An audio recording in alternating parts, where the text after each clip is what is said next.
Remember the first time we came here? We even brought offerings and everything. And when we told her that Rex Lapis had been assassinated, she immediately threatened to squash Liyue Harbor. Paimon thought she'd be impossible to get along with. But now that we've spent some more time together, she's really not like that at all. We probably don't need to bring any offerings now that we've gotten to know her pretty well, right? Still, Paimon's got some snacks around here somewhere, so if she really wants something, we can just use that. Huh? Traveler, did something catch your eye? Whoa, what a pretty lady. Is she also here to visit Cloud Retainer? Yeah, you're right. All it takes is one look and you can tell she's someone special. As expected of that bird lady, really. She must have... Okay, but if we're both friends of Cloud Retainer, then we're basically friends by association, right?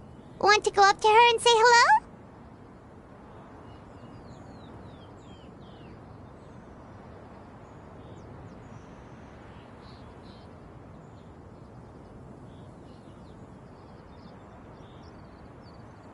Helping you make more connections is a part of Paimon's job as your reliable guide. Paimon's got this.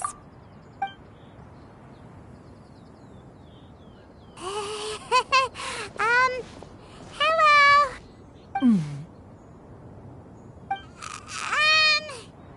Paimon is Paimon! And this... Paimon doesn't think we've met, but we're also friends of Cloud Retainer. May we have the pleasure of learning your name, Madam Adeptus? You two... What is this tomfoolery? Has a shift in form so clouded your eyes that you no longer recognize one anymore? Wait, Huh? You're the illuminated bird? But you look... human! How did that happen? Oh, donning human form is scarcely any test of one's abilities. As for your confusion, one merely had no reason to indulge such inclinations before. So, you're indulging now because? Well, one has made plans to pay a visit to some disciples at Liyue Harbor. Taking on a human form for such a trip is simply a way to make matters less conspicuous. You? Worrying about keeping a low profile? You're the one who likes to pop up out of nowhere all over the place. In fact, Paimon can think of several examples. Like last year, when you suddenly appeared on the top of a roof without any warning. Or...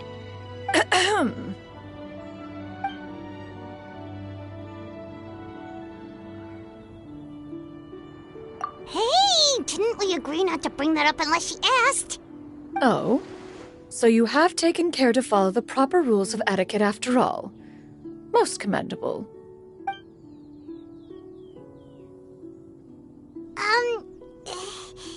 Well, this is all Paimon's got. You don't mind, right?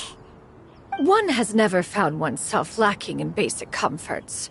On the contrary, it is the gesture that one values above all else. So long as you've shown proper respect and consideration, the quantity or quality of the gift is but a trivial matter. That kinda makes Paimon feel a little guilty for trying to keep them for herself. Anyway, where were we before you reminded Paimon about the gifts?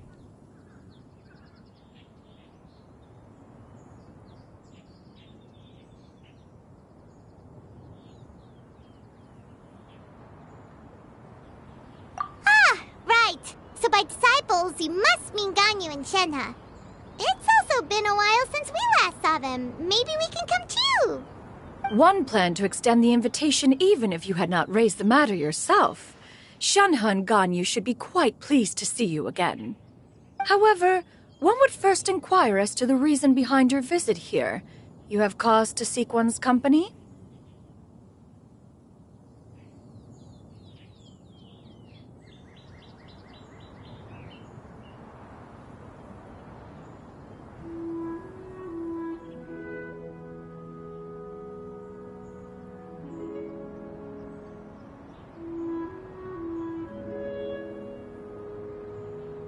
Yeah, we just found ourselves missing you and wanted to see how you were doing. We were hoping you'd tell us one of your stories. Who knew we'd run into your human form while we were at it? Is that so? If there are no urgent matters at hand, then let us make haste for Liyue Harbor. Ganyu is likely still working at Yuehai Pavilion, so that shall be our first stop. Sounds great! Then let's all go to Liyue Harbor!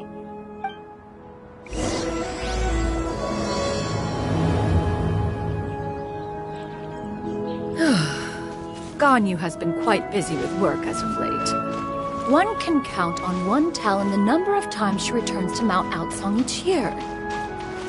Genoa has also secured employment recently. In her correspondence with me, she wrote that she shall have no need to return for the foreseeable future. Did they think one was so easily mollified? One shall investigate everything with one's own eyes and decide for oneself if their living conditions are satisfactory.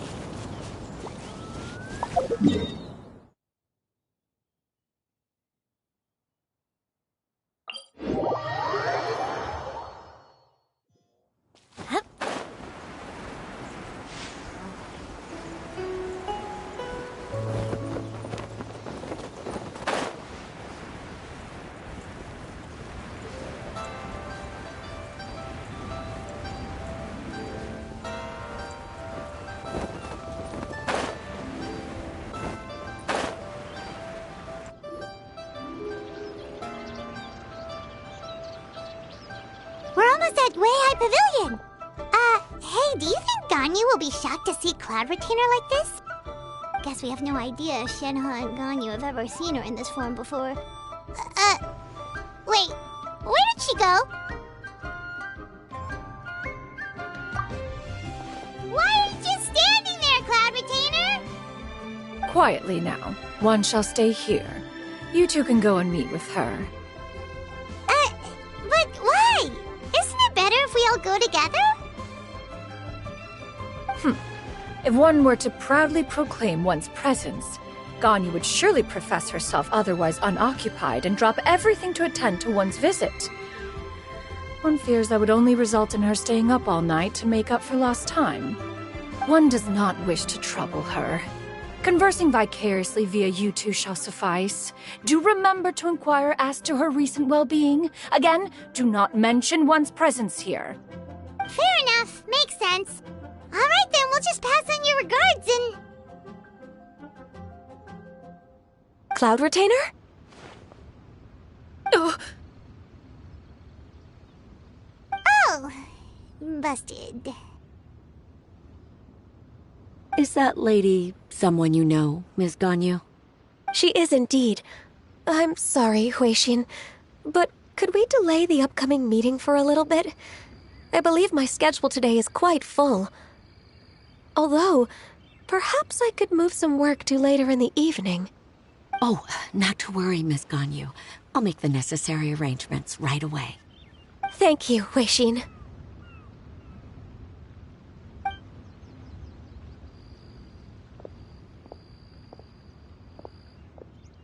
It's been a while, Ganyu.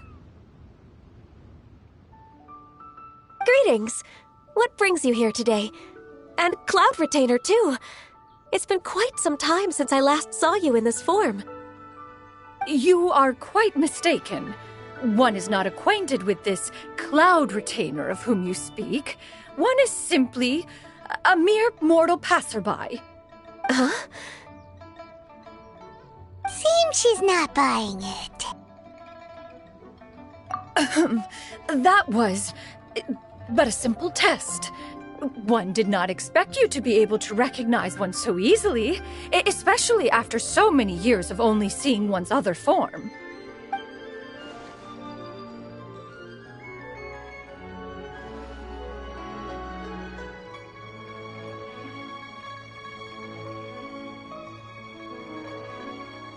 But recognizing you is, my responsibility as your disciple.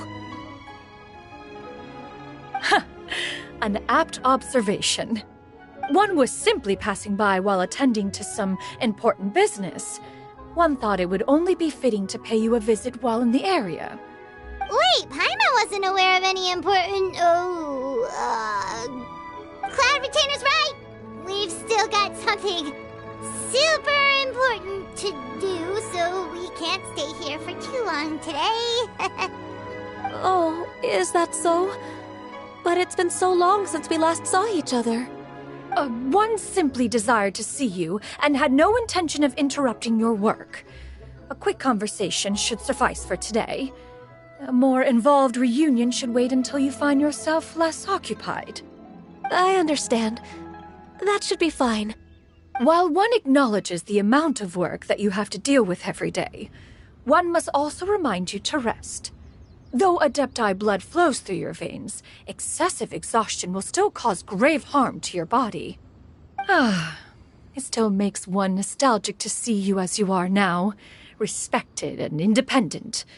When you were young, you oft begged one to cuddle you to sleep when you suffered from nightmares. Cloud Retainer! Stop! If you insist.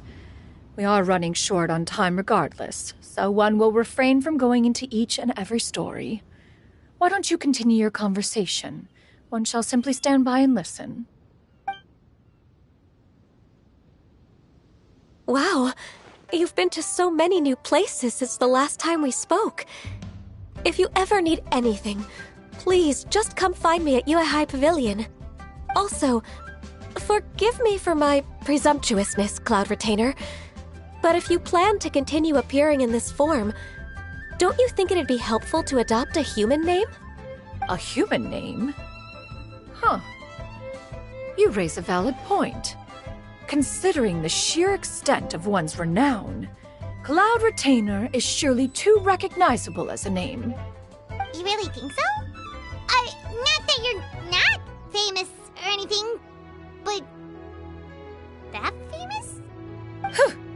You presume to know the extent of one's illustrious achievements. One would hardly think such a thing to be possible. Nevertheless, Ganyu's advice cannot be ignored. From this point on, when in public occasions, be sure to refer to one as Shenyun. Shenyun? I assume that's a reference to the full record of Pristine Pavilion. An Adeptus of years past would rise with the clouds and rest with the moon. They were enlightened and wise, free and unfettered. The writer referenced Master's name to describe her carefree and spontaneous nature. Oh, that sounds super cool! Paimon feels like only the most powerful of Adepti could rise with the clouds and rest with the moon. Actually, those lines were originally written to describe Cloud Retainer herself. Huh? Wait, so you're really that powerful? And what of it? Did you truly take one to be nothing more than a bird of bigger than average size? Not exactly. To be fair, Cloud Retainer rarely speaks of her past accomplishments. The tales of her past can only be found in ancient texts. It is said that once, a long, long time ago, there was a severe drought in Liyue. Left with no choice, many people left their homes, while others spent day and night praying to the Adepti. Although I did not live through such tragedy, simply reading about it is enough to gain a visceral understanding of all the pain and desperation during that time. On top of the drought, a noxious gas also began to spread through the land. If not for Cloud Retainer's efforts, much of Liyue would be nothing more than a barren wasteland today. The books had this to say about what happened. Upon arrival, the Adeptus borrowed the wind to retain the clouds. Immediately, the clouds gathered together, and abundant rain burst forth from the heavens. Drought and plague were both driven away, and the people were saved. Wow, that's incredible! Mortal records add embellishments to dramatize past events. One did merely with one ought, and even if one had not interceded, the other Adepti would surely have stepped in to help. Even so, you stopped an entire drought! Can you really control the weather like the book said? Oh, Paimon suddenly has a lot more respect for you. So it was Paimon's bad for calling you Illuminated Bird before. You're not too mad, are you? How laughable. A name is but a simple label we carry with us on our journey through the world. Why would one be offended by such a trivial matter? That's a relief. In that case, Paimon will continue to call you whatever feels right in the moment. Well, that is quite enough ancient history for now. Ganyu, have you had word from Shenhe? One has heard that she procured a job recently. Have you any thoughts on her workplace? And what, pray tell, of her monthly remuneration? Moreover, does she find herself overly inundated with work? Is she allowed time off during Lantern Rite? That is a lot of questions. There is no cause for concern, Cloud Retainer. I introduced Shenhe to her employer personally. Wanmin Restaurant's business has been booming recently. So, with Chef Mao being swamped with customers, and Shangling still off and out in search of new recipes, I introduced Shenhe to staff the restaurant. I see. Most excellent indeed. One has had the pleasure of being introduced to that family. Shangling is kind and astute, while her father is loyal and reliable. One has no cause to believe that they will make Shenhe's work difficult. Now, it is almost time to partake in the victuals of noon. One shall visit Wanmin Restaurant in person and see how Shenhe is doing. Huh? But didn't you just say that you had something important to do? Can that wait until after we've eaten? You may return to your work, Ganyu. One shall see to this matter on one's own. There will be many an occasion to dine together in the future. One is certain the opportunity shall present itself most readily. Of course, Cloud Retainer. Please take care. Traveler, Paimon, I'll see you some other time. See you around, Ganyu! Paimon was pretty quick on the uptake there, don't you think? As soon as you mentioned important business to attend to, Paimon realized that you were just looking to cut the conversation short and not take too much of Ganyu's time. Is Paimon right? No, in fact, it was not an excuse. One is indeed visiting Liyue Harbor for an important purpose. Wait, for real? The moment is not yet upon us. Still, the truth will be revealed to you in time. She really seems to be playing up the whole mysterious Adeptus thing right now. Is it because we just heard that cool story about her powers?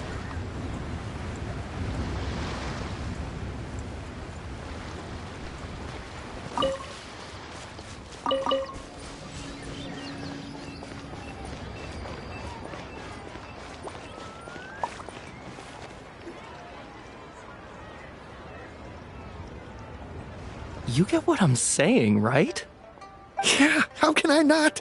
Not even fine food is enough to distract from the presence of a fine lady, huh? Oh, I'm far more interested in getting her details than ordering any dishes. Hey, how about you ask her? You do it. No. I think you should. Wait, she's coming. What can I get for you today? Greetings, miss. I was just wondering if you'd be willing to... What would you like to order?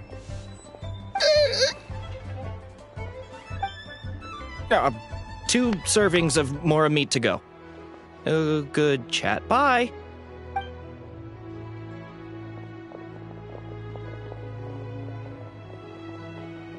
Shenhe! Welcome. It's been a while. May I take your order? Don't welcome us as guests and greet us as old friends in the same line. It's weird. Mm-hmm.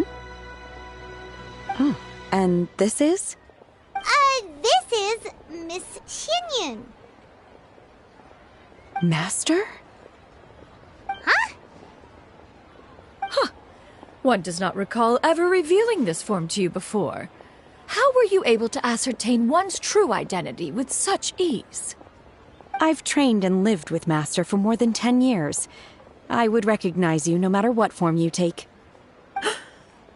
You... Is something the matter, Master? Hardly. Hardly. One simply learned of your employment from your letter and came to check on your well-being. And check out the great food, too! Indeed. It's almost lunchtime. My apologies. I'm still on the clock and can't talk for very long. Well, if it isn't the Traveler in Paimon, are you here for Shenhe? The lunch rush isn't in yet, Shenhe. So I've got things covered for now. Go ahead, sit down and enjoy some time with your friends. I'll let you know if things pick up. Thank you, Chef Mao. Woohoo!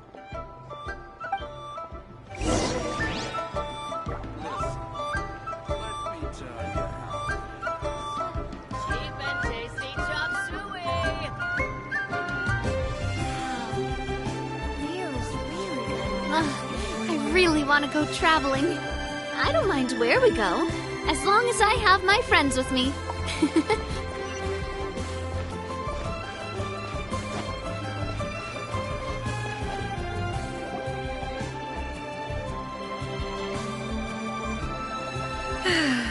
It is just as one expected.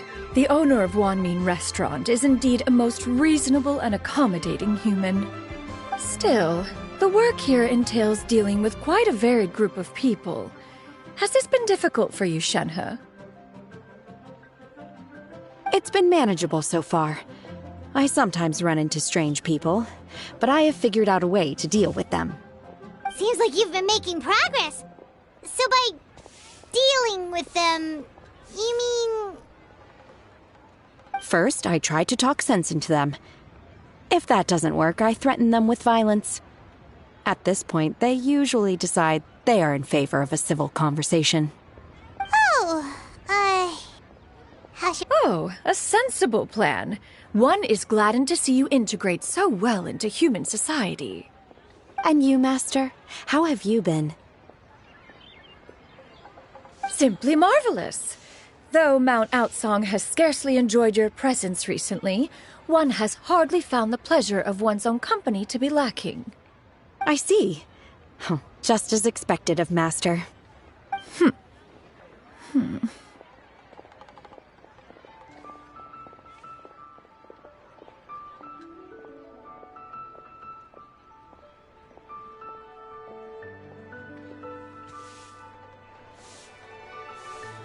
I have missed Master quite a bit too. Even though work has been busy lately, I've already had a conversation with Chef Mao about taking some time off soon to visit Master. Oh, you did? Do make note of such matters in your letters in the future. There's hardly a need to keep one in suspense. Whoa, her mood shot up just like that. By the way, Master, since you are in Liyue Harbor, have you had the chance to visit Ganyu? Indeed. She is similarly preoccupied with her work. There was time only to exchange a few simple pleasantries. Ganyu told us the story of Cloud Retainer's name. It was amazing. We never knew how powerful she was before. I see. In that case, allow me to also share a story about Master's past. Oh? Is that a problem, Master? I believe this to be a good topic of conversation. No, not a problem. One was simply caught off guard. But no matter. Please, proceed. One is most curious to see how much of one's own conversational prowess you possess.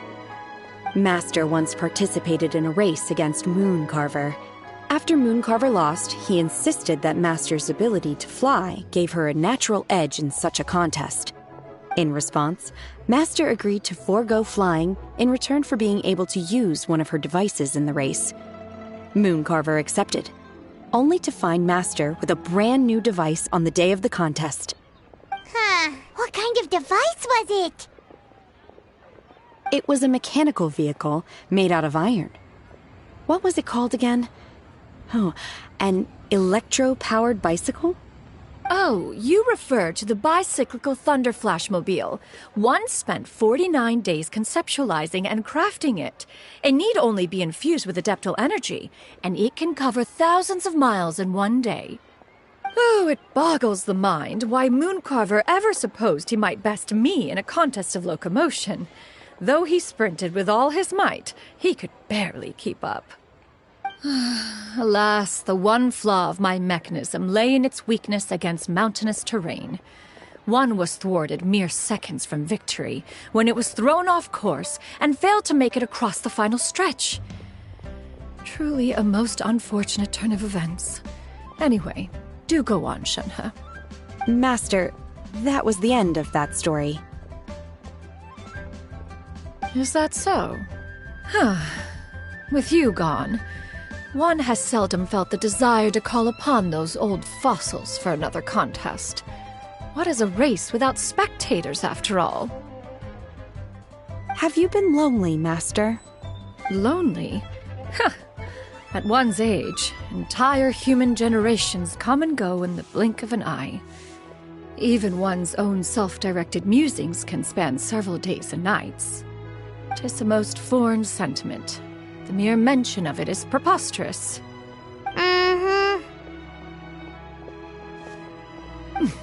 What is the reason for that look upon your face? It's nothing. It's just... Well, Paimon gained a lot of respect for you after listening to that story of you summoning the rain and everything. But all it took was a few words out of your mouth, and it's like you're back to being that illuminated bird again. I was just a little bit confused. Which one of the two is the real Cloud Retainer? To me, they are both, Master. One is the master that's widely revered by the people, while the other is the master that I respect and adore. One finds oneself exalted yet again with sweet words of praise and flattery of a most extravagant nature. You chose to exalt one with your words, yet you refuse to grace Mount Outsong with your presence for any extended period of time. One would almost question the sincerity of your estimations. This is not to say that your words paint an inaccurate picture. One has always lived by a single ideal. Eschew all action and abide by no rule. One does as one pleases and speaks as one pleases. Others may critique or praise as they see fit, yet one places little weight in such judgments. She got, like, 2 sentences of flattery from her disciple, and it's as if her ego is about to burst. Do you have any empty tables?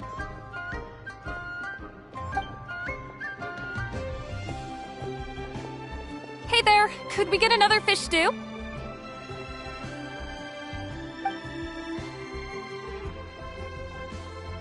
I'm hearing more guests come in.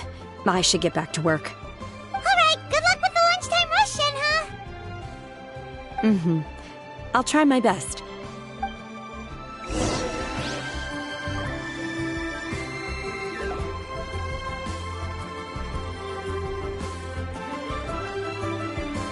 So much yummy food! Paimon's gonna feast!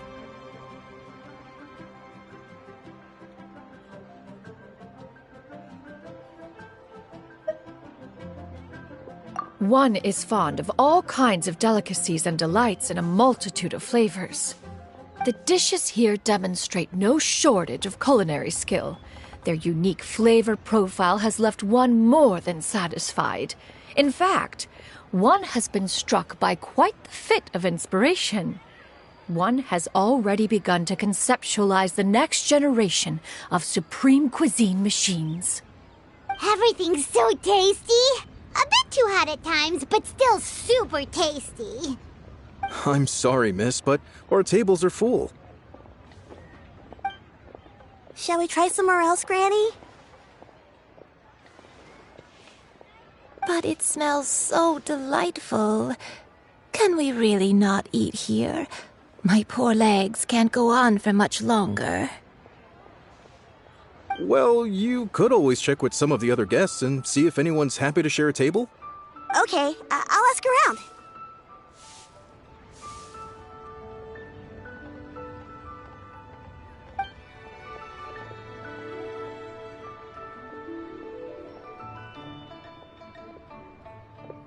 Excuse me.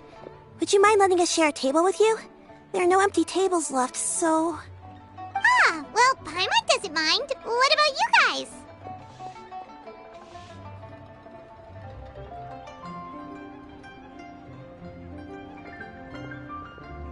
Great! Thanks so much. My name is Shuyu, and this is my granny, Yuendai. Granny? Yep. Is there something wrong with that? No, Paimon's just a bit surprised. She looks so young. Yeah, a lot of people compliment Granny on her youthful looks, but she's actually much older than she appears.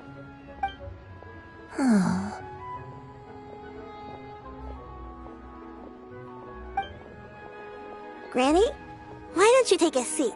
Come on, it's not polite to stare. Huh. Have we met before?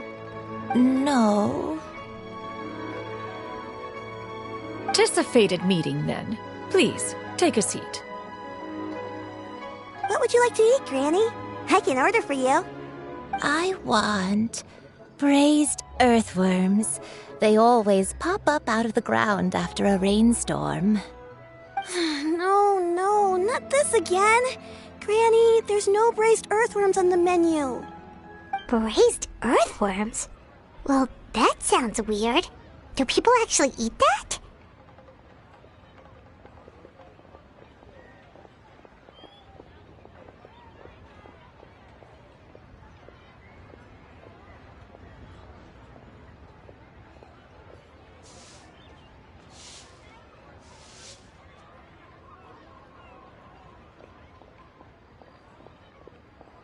Right, that's what Paimon was thinking too. Need any help? Help? Oh, do you mean with Granny? Thanks, that's nice of you to offer. Granny has pretty bad dementia, so her memory's getting worse all the time.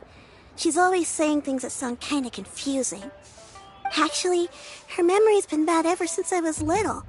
But it's gotten so bad lately that I even have to remind her who I am every morning.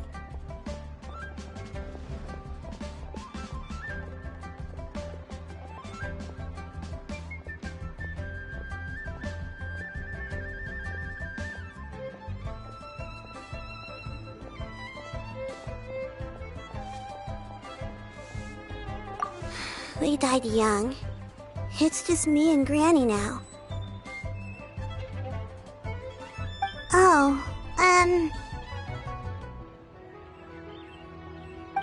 But it's okay. Don't feel bad. Granny loves me a lot, and I love her a lot too. Sure, it's hard at times, but you just gotta make the best of the life you've got. Wow, you're really tough for your age, kid. You're too kind. And me? Oh, what about me? You're tough too, Granny. Plus, you're really gentle, and you're always there for me. Yes, and it's hardly as if I forget everything. I still remember the important things. Wait, what was that really important thing again? Ah, I remember now. It was a dream. I had a dream where everything was dark. Someone was standing in front of me. She told me to come and find her, and that once I'd found her, I would be free. Huh? That sounds super important.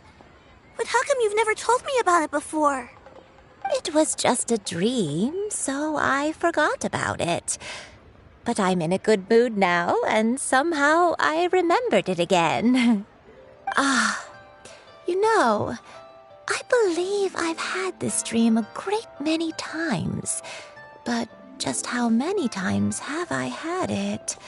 Now that I do not remember. Wait, so you have a reoccurring dream where someone's talking to you? That sounds spooky. Oh, does that mean you're possessed?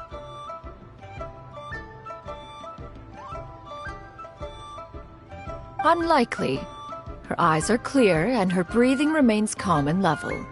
One sees no signs of possession. Are you sure? Who do you take me for? Is one not an adept? Am I not an expert? Huh, you're right. Paimon almost forgot you're the expert. In that case, do you still remember what the person in your dreams looked like, Granny? Not anymore. Although, I have a sense that she looked rather like me. But not as I am now. My younger self. A younger version of Granny?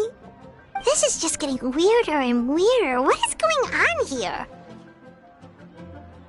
As one said, fate must have brought us together. You may leave this situation to me. Are you sure? So, what are your names? Paimon's Paimon.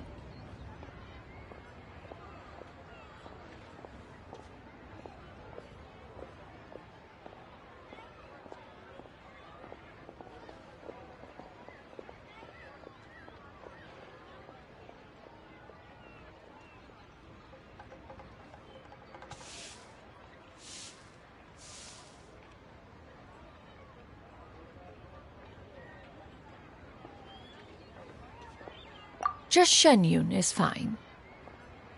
Thank you all so much for offering to help. But first, I'm sorry for asking, but, how do you want us to pay you back? Oh, we don't need any payment for this.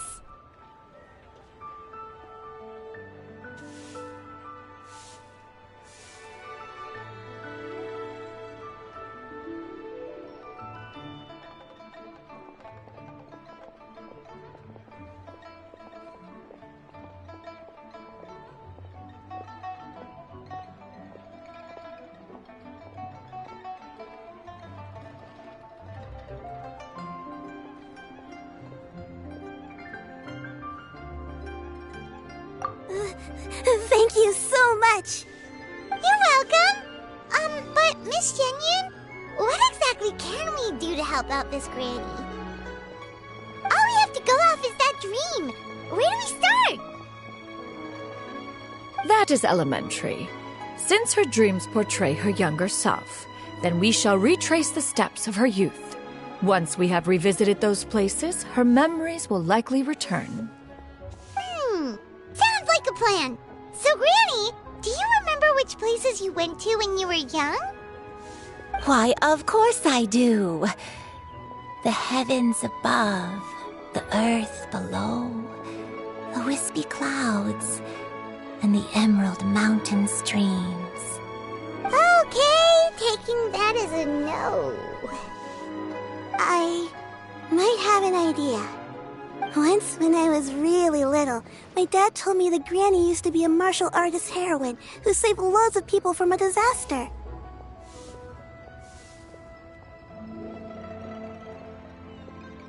If it's true, then maybe they wrote about it in the history books or something. A martial arts heroine? Oh, Shinto knows tons about Liyue's chivalric traditions. If anyone knows about the heroes of the past, it's him! Let's go find him at the Feiyun Commerce Guild! Are you leaving already? But I'm still hungry. I'll go order some food, Granny. If there's nothing on the menu you especially want, I'll just get a few different things. It seems we must part ways for now. The Traveler and Paimon are bound for the Feiyun Commerce Guild, while Yuendai and Shuyu shall remain here and partake of their lunch. As for myself, I have matters to discuss with Streetward Rambler. Streetward Rambler? Oh, you mean Madame Ping! Precisely. Let us meet at Yujing Terrace once you are ready.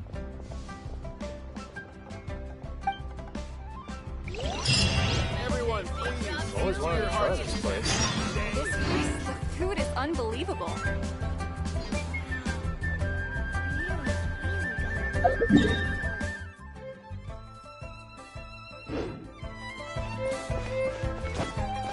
Everyone, please, eat to your heart's content.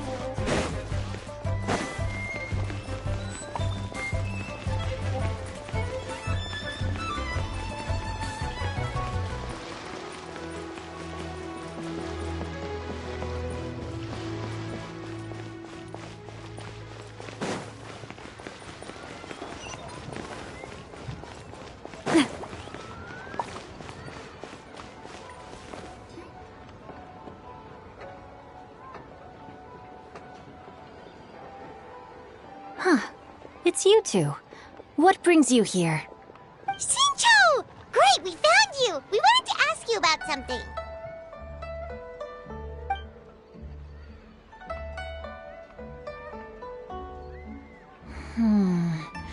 That's not a whole lot of information to go off of.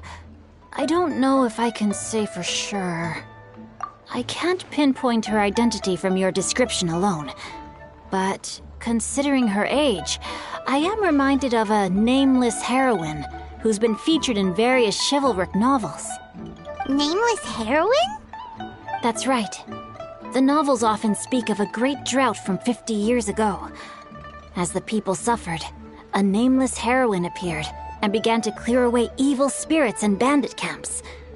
The people idolized her, but never learned her name. All they knew was that she always acted alone. Later, though, she supposedly fell in love with a similarly noble-minded exorcist from Mount Tianheng. They were well matched in more ways than one, often fighting together as a fearsome duo of otherworldly strength. After the drought ended, the heroine and the exorcist left the public eye and began living a reclusive life in the mountains. All that remained were tales of her incredible accomplishments.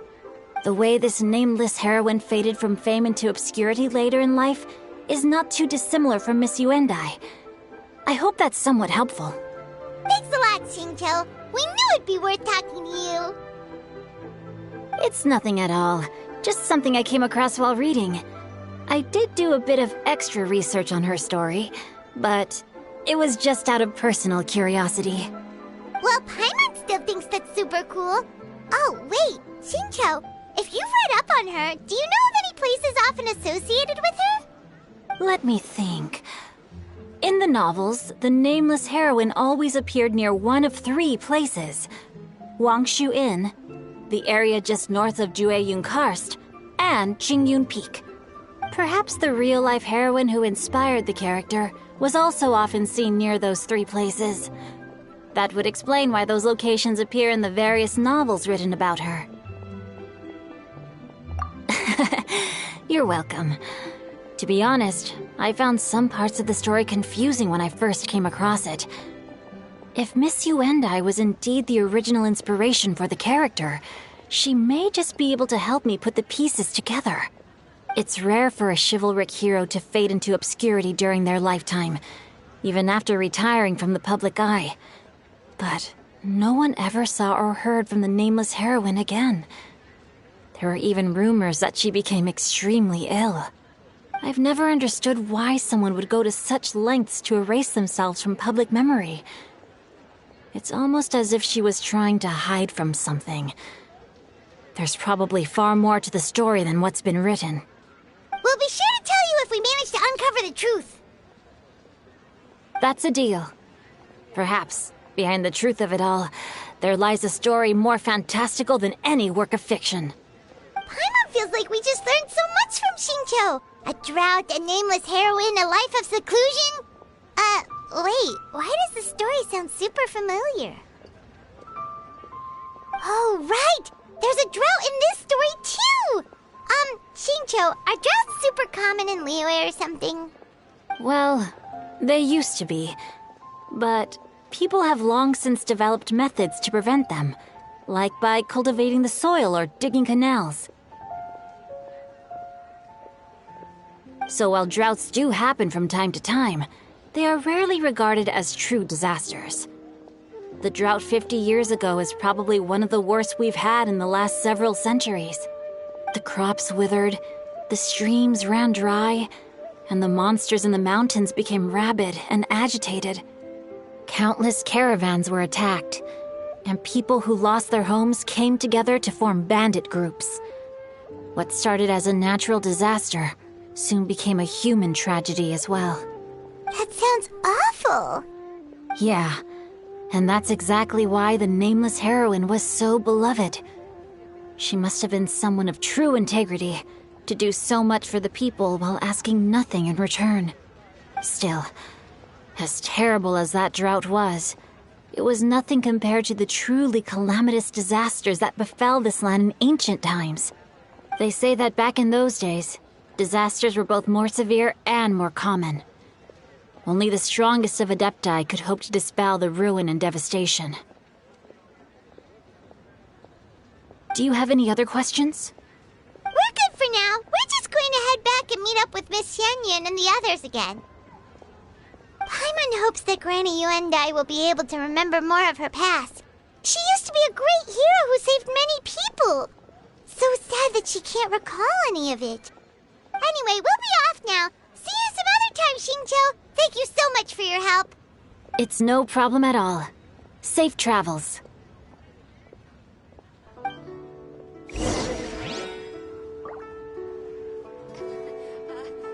Join the Adventurers Guild.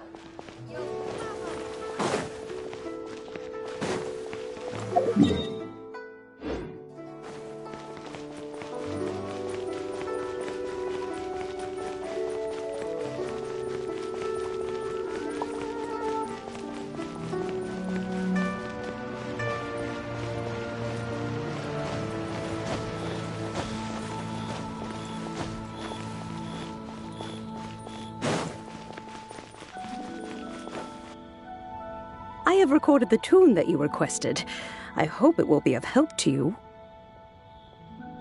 Oh, thank you. Straight word, but Ping, what has amused you so? Oh, it's no serious matter. I was just reminiscing about the last time I saw you in this form. Time has wrought such change in this world, and yet you appear just the same as ever. Time has little bearing on one's existence, nor has one keenly felt its effects whilst dwelling at Mount Outsong. Nevertheless, Ping, one would like to seek your counsel on a personal matter. Oh, why so formal all of a sudden? I must say, you're making me a little nervous. What is it? Well, the inquiry is as such. Approximately how much more would one need to afford a comfortable life in the harbor, not unlike the one that you yourself lead? It does not require as much as you may think. Still, do you mean that... Cloud Retainer, Madam Ping! What are you two talking about? Nothing save for some trivial matters. Have you unearthed any useful details? Xingqiu has a theory, but let's save it for when Chuyu and Miss Yuendai have joined up with us again.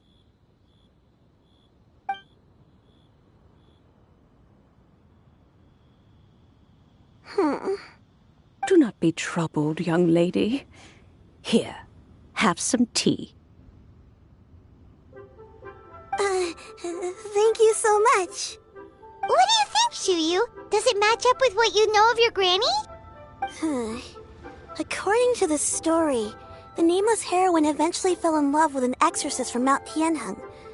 Maybe that's my grandpa.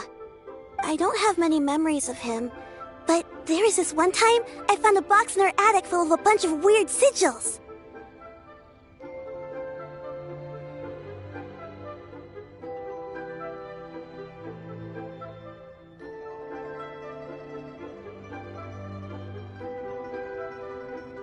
I think so too. Granny might remember something once she's returned to a familiar place. What marvelous tea. I can taste the dew's sweetness in this cup. It's as if I was taking a stroll in the mountains, thoroughly one with nature and at peace. Is that so? Then please drink as much as you like. There's no need to hurry. At our age, it's always nice to slow down and take the time to appreciate pleasant conversation among friends. Thank you.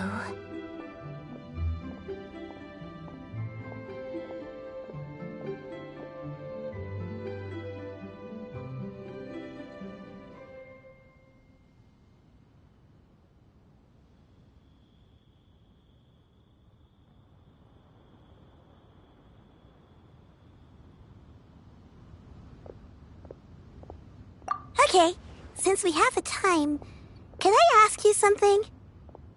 Sure thing. What would you like to know? I have a secret I want to tell you. Let's go talk over there.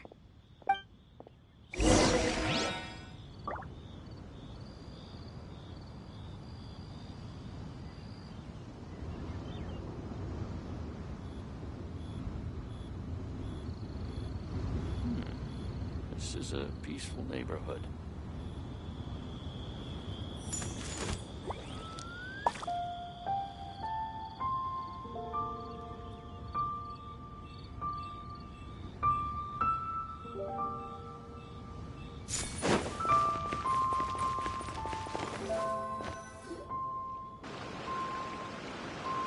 What's wrong, Shiryu? Well, I've been kind of meaning to ask ever since we started talking in the restaurant. But are you guys all adepti in disguise? Oh! About that. Well, you guys just seem super special. Plus, I think I might have heard Miss Shen Yun call herself an adeptus. Oh, must have been a slip of the tongue. Shen Yun, since you were the one who, misspoke, maybe you can explain to Shiryu here what you really meant by that. One is indeed an adeptus. Is that of some concern to you? Huh? I knew it.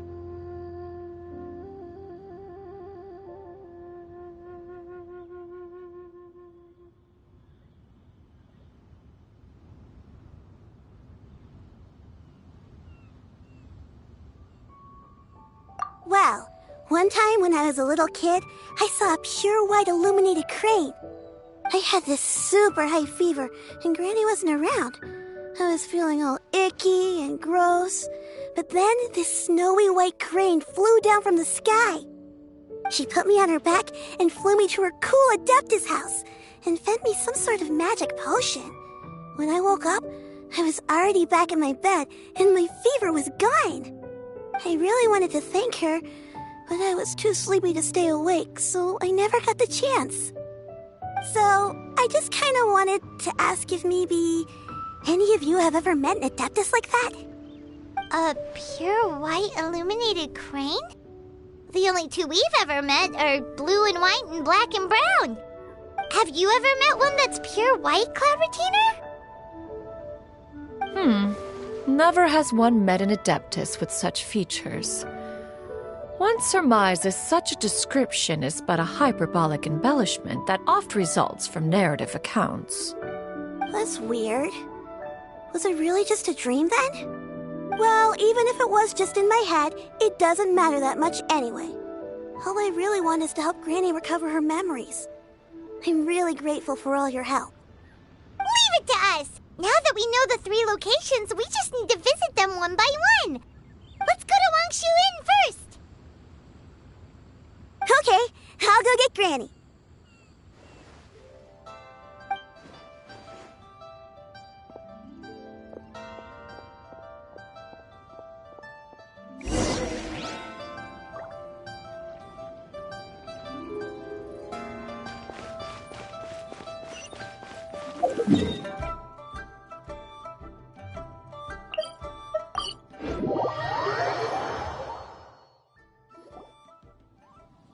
Wangshu Inn.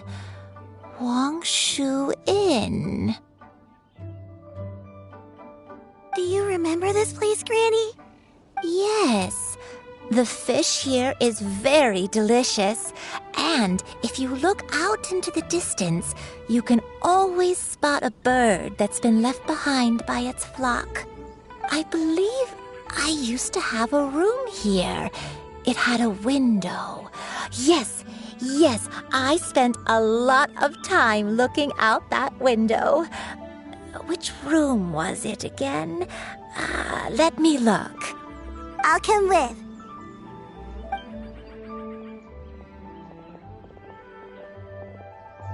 Paimon's still having some trouble understanding what she's talking about, but if she's so familiar with this place, that must mean she lived here, right? Wait, huh? Whoa!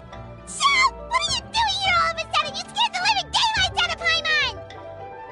sensed a non-human presence and decided to come take a look. If you're here, then there's likely no trouble afoot. I suppose there's no cause for concern. It's been a while, Cloud Retainer. I see you have returned to your previous form.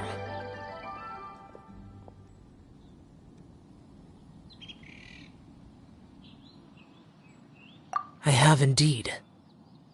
I fought alongside her in this form on many occasions during the Archon War. Oh, wow! What was she like during the war? Oh, wait, let Paimon take a guess. Was it anything like this? Behold, the glory of one's newest invention, the Bang Bang Continuous Fire Mechanism. Hands up and surrender, or be prepared to face the full might of the Adepti. An impressive imitation. Paimon knows her all too well. Even so, Cloud Retainer was not always as ostentatious as you describe. You may be unaware, but her talent with Adepti sigils is just as formidable as her skill in mechanics. The Archon War reached its peak after Guizhong's death. The Cloud Retainer who fought beside me in those devastating battles was taciturn and solemn, only speaking when she had to activate her sigils. A Cloud Retainer who barely talks? Paimon can't picture it. But what happened after that? If you were so powerful in your human form, why did you decide to take up your bird form again? Once one had bid farewell to the world of mortals, what use would one still have for such a shape? When dwelling between mountain and forest, away from the struggles and troubles of the mortal world, a mortal form is hardly the most fitting of choices. After the war, Cloud Retainer retired to Mount Outsong, only revealing herself to the occasional visitor, and always in her avian form. Although I do believe there was an occasion some 30-odd years ago when she decided to don her human form. I believe it was for the purpose of... One believes there is little need to relive bygone matters. Granny, are you okay? Back then, at this place, Perhaps this conversation should end here. I shall take my leave now. Should you encounter any trouble, you need only call my name. However, given that you are traveling with Cloud Retainer, I trust you are in good hands. Everyone! I think Granny is finally beginning to remember her past. Slowly now, calm your mind and recount what has been recalled. A long time ago, I stayed here to recuperate from my illness. Huh. So what Shinto said was true! You did fall ill! Was that why you went into hiding? I don't remember. I'm very sorry, but I can't even remember the name of my illness. The only thing I can remember is that it took a great toll on me, and there was no cure for it. I was confined to my room in Wangshu Inn, where I spent many days unconscious. I'd come to every once in a while and stare at the migrating birds outside the window. It was a solemn sight. I remember crying, but I'm not even sure I knew why. One day, I met a traveling merchant. Upon hearing of my illness, he sold me a bottle of soul-revitalizing tea pills. He told me that the pills were concocted using Adepti blood and could be used to alleviate my symptoms. Sure enough, I made a full recovery. My illness remained dormant for several decades after that.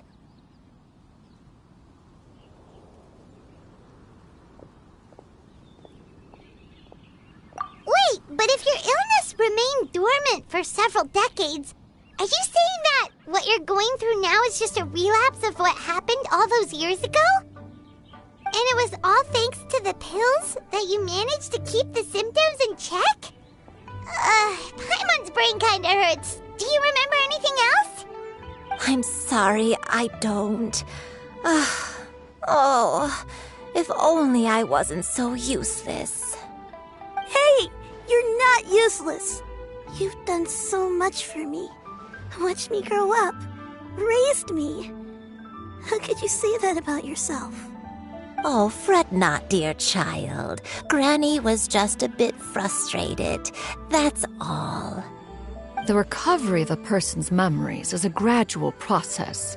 Finding pieces of one's past is always superior to not finding anything at all. Let us make haste to the next location. Next location. Next location. Oh, why don't we go to the area north of Dwayunkars next?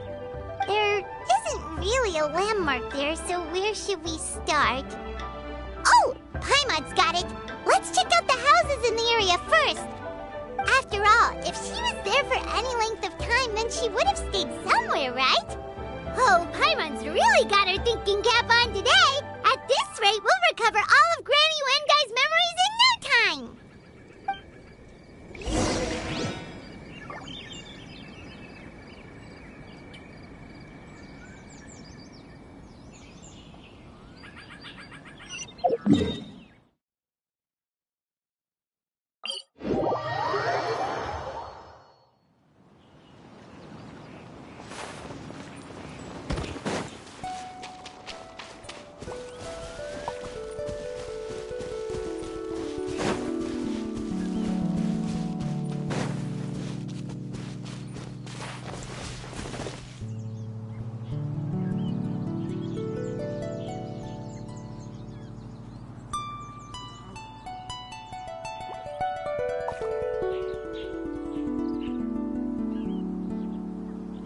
I do love Spina di Rosula's logo. It was designed by my mother.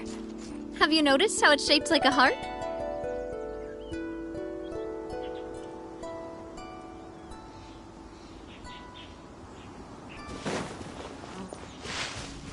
Whoa, why are there so many treasure hoarders here?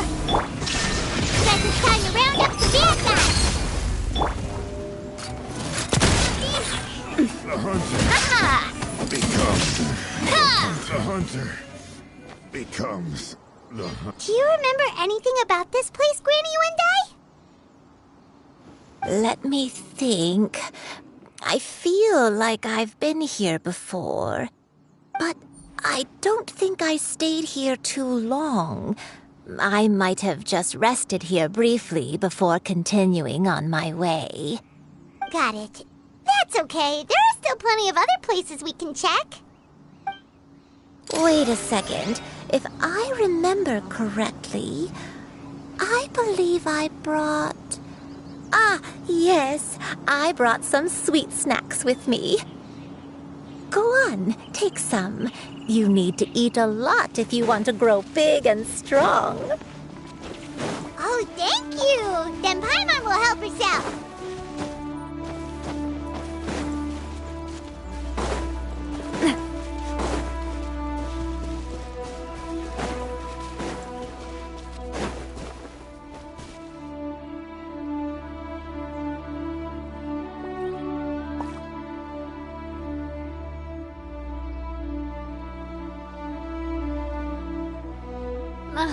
I really want to go traveling. I don't mind where we go, as long as I have my friends with me.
don't remember this place at all. I don't think I've ever been here before. Still, I was thinking, this place feels perfect for a game of hide and seek. Huh? Why a game of hide and seek? I'm not sure. Maybe it's because I used to play that game a lot with Shuyu when she was younger. I don't remember playing it that much. Are you sure about that, Granny? We only played a few times, and we stopped once we realized I was no good at the whole seeking part. Ah, is that so? Then I must be mistaken. Not here then. Let's try somewhere else.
This place, it's...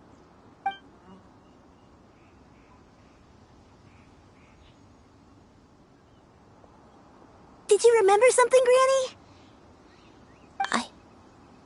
I remember. Shuyu, this is where your father was born. It was a moonless night. I had been injured, so your grandpa was supporting me. We fled together with some being in the fog behind us in hot pursuit.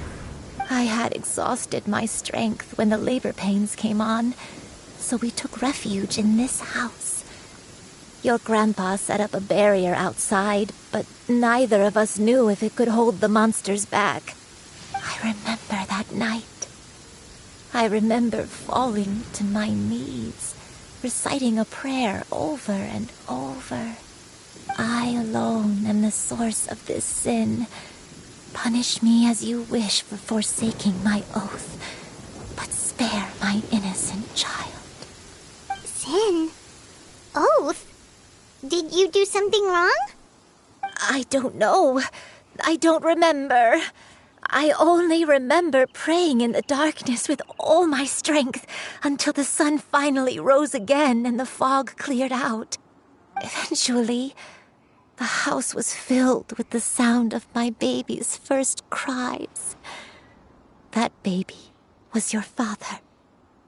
I remember I clutched him tight to my chest and wept tears of joy. It was the first time I'd ever felt such happiness in my life. My dad? He was my pride and joy, and so are you, Shuyu. You're so much like him, and I love you both so much. But you're always going to be different from me. Why? Just what did I do? I don't care what you might have done, Granny. You'll always be the person I love more than anything. You're too sweet, Shuyu.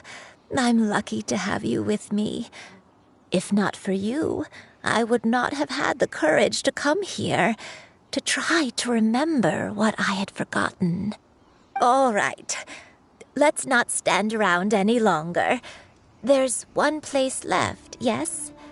Let's go take a look. If one recalls correctly, the next place should be Qingyu Peak. Yuandai, how fares your health? I may be a bit slow, but I'll do my best to keep up. I'm sorry to keep everyone waiting. Climb on, I shall carry you to the top. Oh, such lightness of weight. All those who grow old grow frail in the end, do they not? First, you lose your memory, then your health. Eventually, you end up losing everything. My only wish is to depart this world with a lucid mind, to free myself of this torment and the burden it places upon others. Fret not, you have my aid in this endeavor.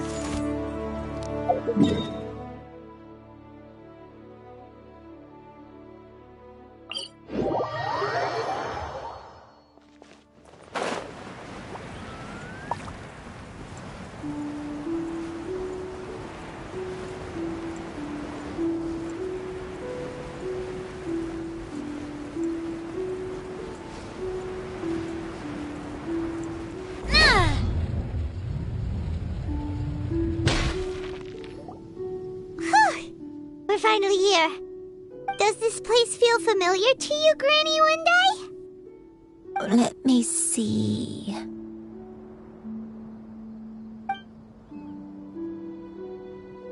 How strange. Have I lived here before?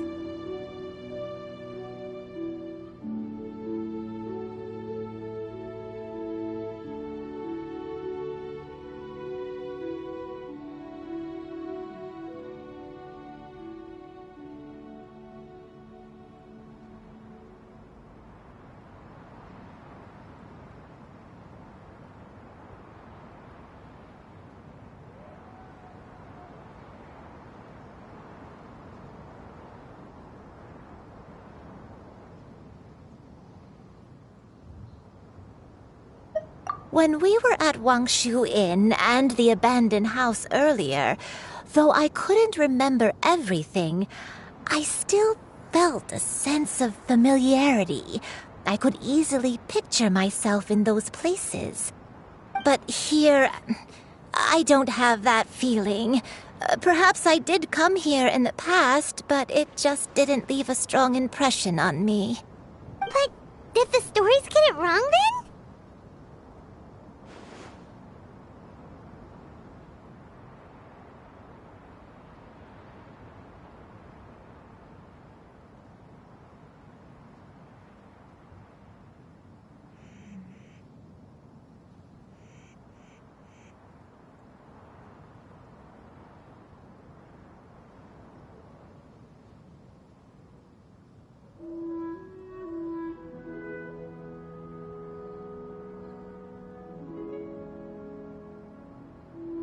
Yeah, that's true. But they're also the only thing we have to go off of. Paimon was hoping this place would jog Granny Yuendai's memory just like the others. I'm sorry to disappoint you too. It's alright. We're not going to give up yet. We'll figure something else out. Just you wait. Thank you. If only I could remember. Huh? That way. What's that mountain? Oh, let Paimon look! Huh? Isn't that Mount Outsong? Looks like we've come full circle. Mount Outsong. Mount Outsong. Granny, are you okay? Don't push yourself, Granny. It's okay if you can't remember. You shouldn't do something that makes you sad. Mount Outsong, What am I really? Mount Outsong holds some familiarity to you?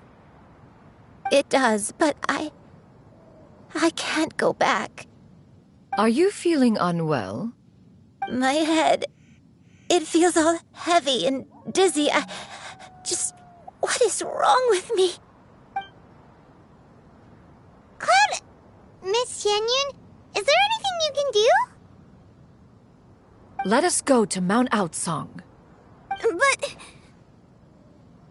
Fret not, all will be well. You and I, you have already given more than enough to the pursuit of this endeavor. You may leave the rest to me. I've prepared something that can aid you in suppressing the fear in your heart and restoring your lost memories. It currently resides at Mount Outsong. Wait, really? When did you do that? I never leave anything to chance. All will reveal itself when we arrive.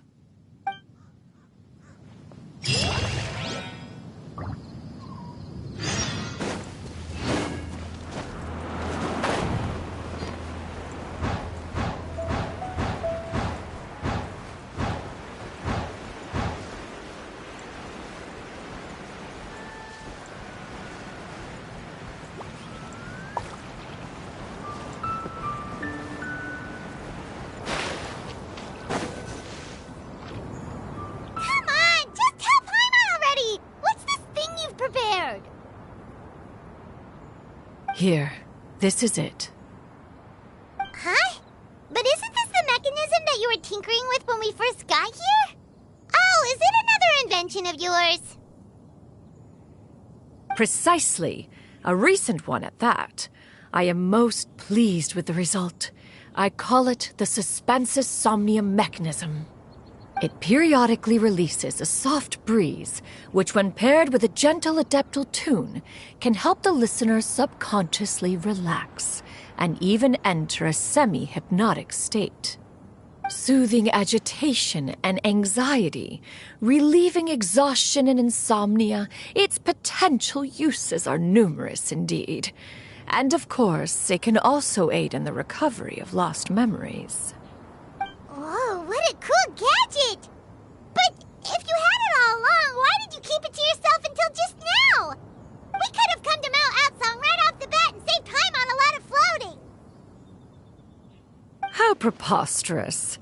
Had Yuendai not recalled much of her past through her own efforts, the device would have nothing to draw upon. We Adepti can only help those who first resolve to help themselves. Had she lacked such determination and strength of character, one would have little to offer in way of assistance. Paimon thinks she gets it now. Hey, what's that other thing? As previously mentioned, a gentle adeptal tune is required to take full advantage of the mechanism. One secured such a tune from Streetward Rambler. Only with her melodies can the mechanism reach its peak power. Whoa, Paimon can feel what you mean. Paimon's body feels light as a feather. It's as if she's lying down on a warm patch of grass after a super satisfying meal. And you and I, is the mechanism helping you to relax? It appears she has already succumbed to the depths of reverie. Come, join one on this side. We shall give her some time to herself.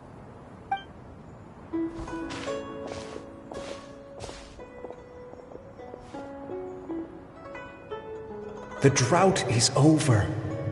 But why do you look like you want to cry? The potion. It's nearly run its course. I've never regretted meeting you. Not even for a second. Please. Please, no.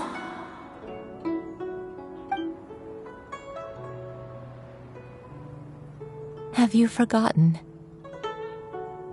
This is the world you left behind. One of gentle breeze and morning dew, perfectly straddled betwixt the realms of heaven and earth. This is your home. This is where you belong. You should have never left. The you of the past, the me from not that long ago. We should have never.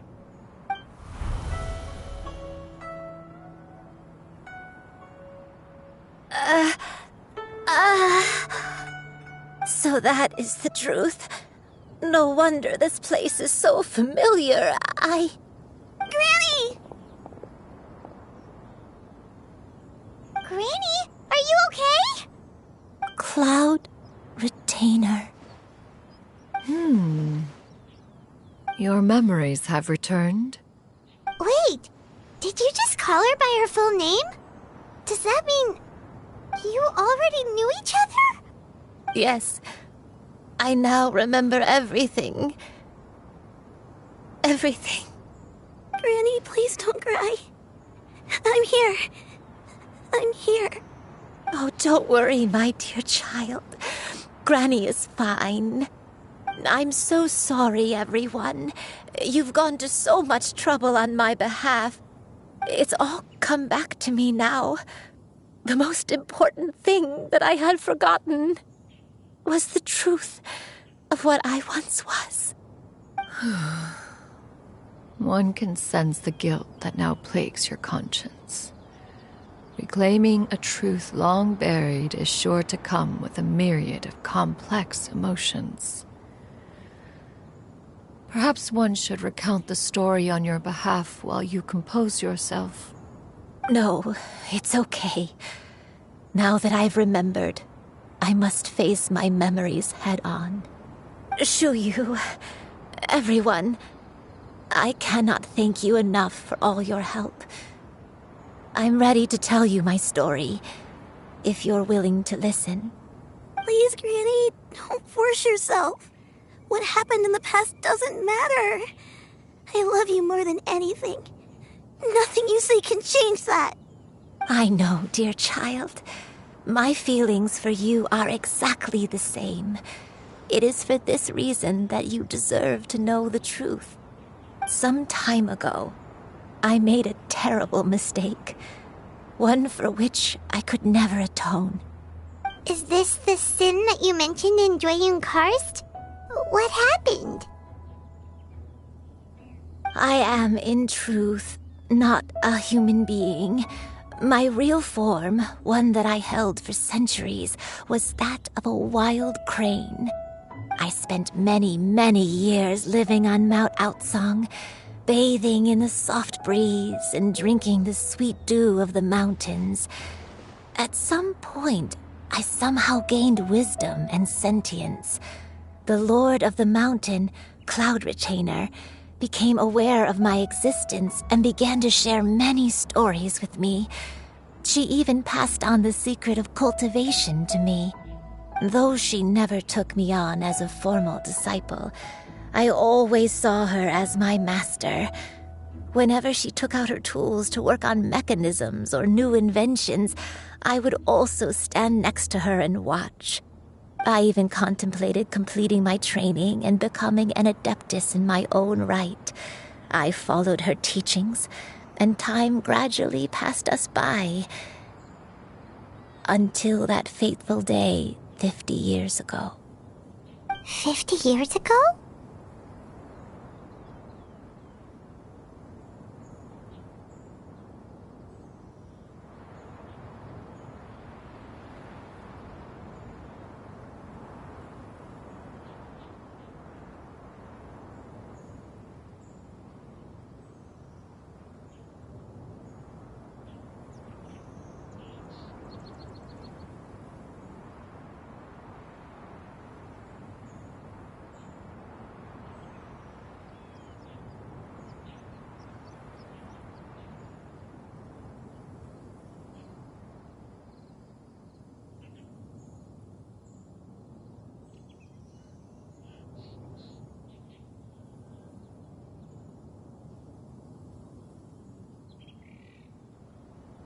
That's right.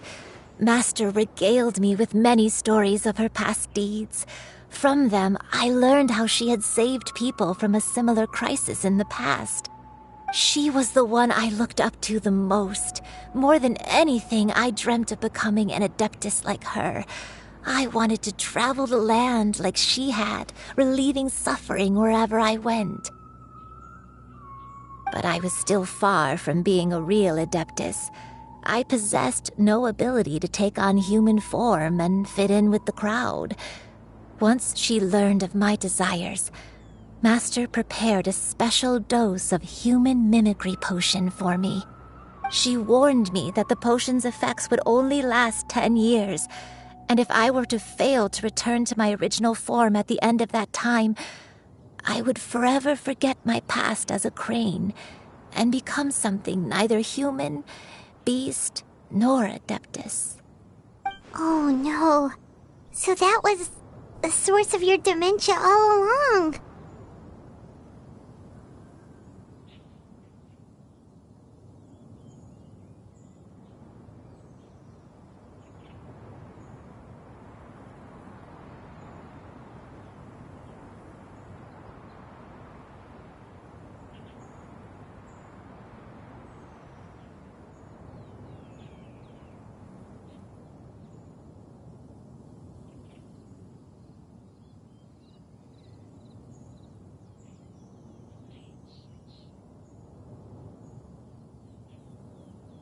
Was it because of Grandpa? Indeed, I fell in love. Though he was human, he had spent his entire life training on Mount Tianheng. When we met, it was not only my first foray into the world below, but his as well. Although clumsy and impulsive as he was, you'd think he was the real strange bird among the two of us. But still, just like me, he cared deeply about the world and wanted, more than anything, to cleanse it of all pain and suffering. I could not help but fall for him. But my time continued to tick away. Those 10 years passed by in a flash. Yet I did not want to leave his side, so I... Oh no, what happened next? I committed an offense. I wanted to stay with him, even if it meant living a life full of pain and suffering, even if it meant that I would eventually turn into a monstrosity. I knew I had betrayed Master's hopes, but I was too ashamed to face her. So I wrote her a long letter instead and asked someone to leave it outside her abode. I was convinced that she would not support my decision, and I lacked the courage to speak to her face to face. In my shame, I fled and tried to hide from the world, such that no one would be able to find me again.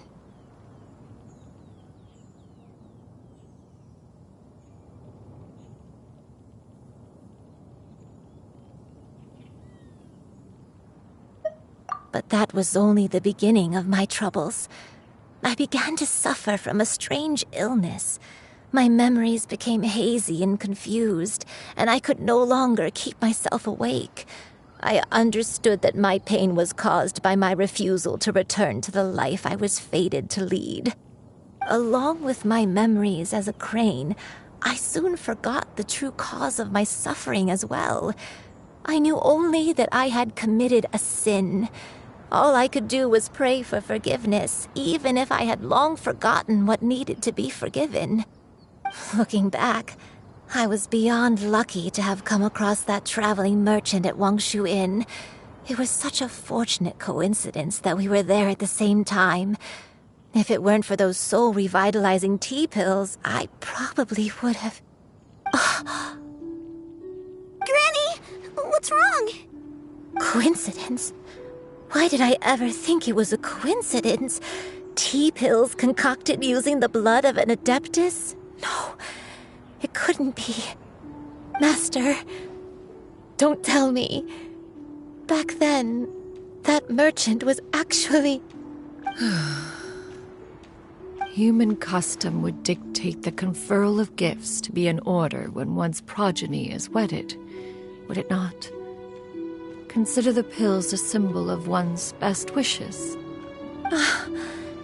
So when I tried to conceal my name and mistakes from the world and hide myself away in perpetuity, The only person I managed to deceive was myself. You knew where I was all along. One still remembers when you were but a fledgling. You possessed a certain fondness for a particular game. You would hide yourself among a group of wild cranes and ask one to pick you out from among the flock. One found you with such ease every time. 'Tis a truth most evident. One always recognizes one's own, no matter what form they may take. Wait! Paimon's confused! So, Cloud Retainer, you found Yuendai again? But how? When? And what happened after that? Perhaps it is now time for one to recount the rest of the tale.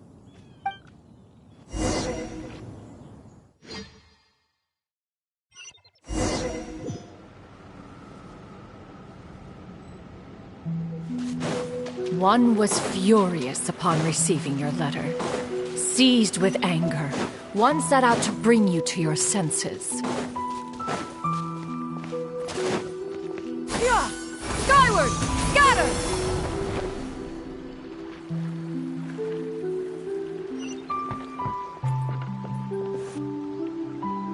In truth, one had more than a few misgivings about your chosen partner.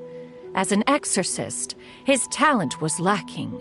One could hardly say his skill with sigils was any better. But soon, one came to appreciate the devotion he bestowed upon you during your illness. He never uttered a complaint and rarely left your side. Unwilling to begrudge someone of such character, one decided to overlook his aforementioned deficiencies, glaring though they may have been. Wishing to grant you a life without regrets, one gathered many divine ingredients and used one's own blood to create a form of medicine. Though imperfect, it managed to suppress the more dire effects of your illness. As for how to deliver the medicine, after much contemplation, one eventually decided to perform the deed oneself. One took great care to alter one's features and select the appropriate attire. Only after meticulous scrutiny did one finally set out for Wangshu Inn. As one expected, you were most ignorant of one's true identity. You showed not even the slightest inkling of recognition. One was quite torn. Should one have celebrated the success of one's disguise, or mourn the loss of your acquaintance?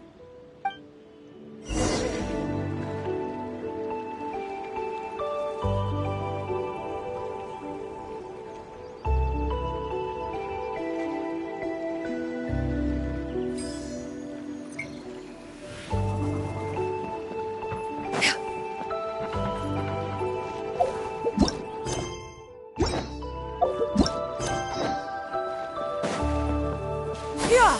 Skyward! Scatter! Skyward!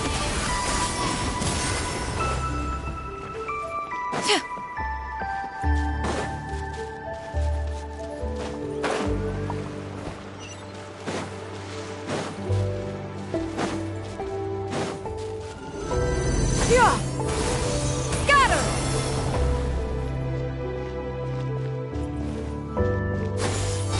Nevertheless, one would speak to you about another matter, if you are amenable, even considering your loss of memory.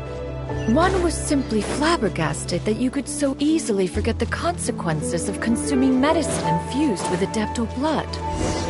Its proclivity to attract monsters is hardly that complicated of a concept to remember.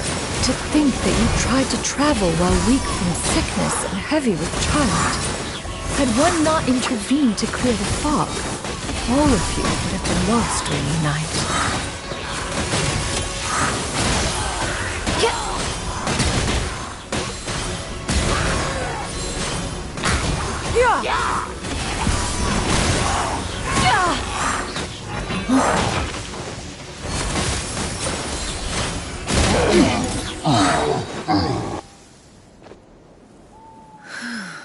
Those monsters would hardly have pursued you with such ferocity without sufficient incentive. They were likely incited by the presence of godly remains.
Said godly remains, in turn, were likely drawn to the trace of one scent on your body.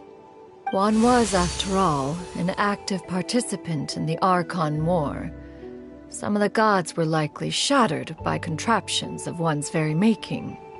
In the end, one was relieved to see you endure through the night. At the break of dawn, one heard an infant's cry pierce through the air, and one saw you carefully cradle the child to your chest.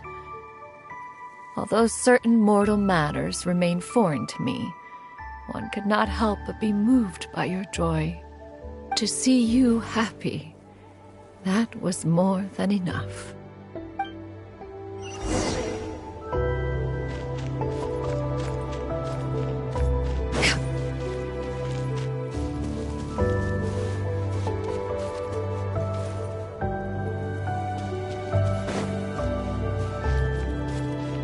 Now you should have a complete understanding of the events. Wait! But if that's true, then the crane who took care of me when I was sick must also be... Ah, one had almost neglected to recount the absurdities of that tale.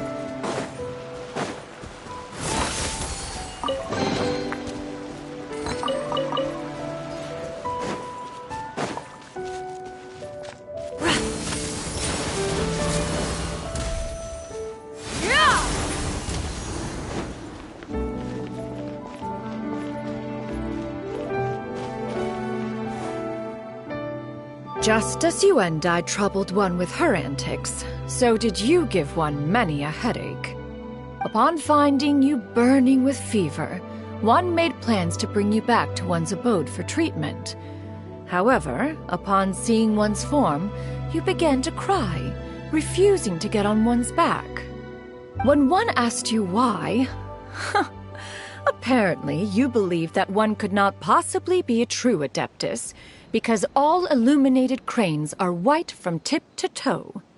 One had no choice but to apply powder to one's body to conceal the variegated nature of one's appearance. You became more than amenable enough when one stood before you devoid of any other coloring.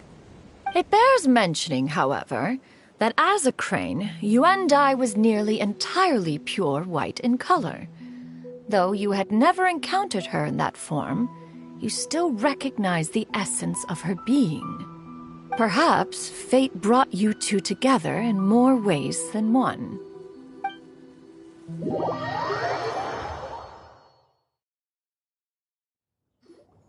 Now all has been revealed.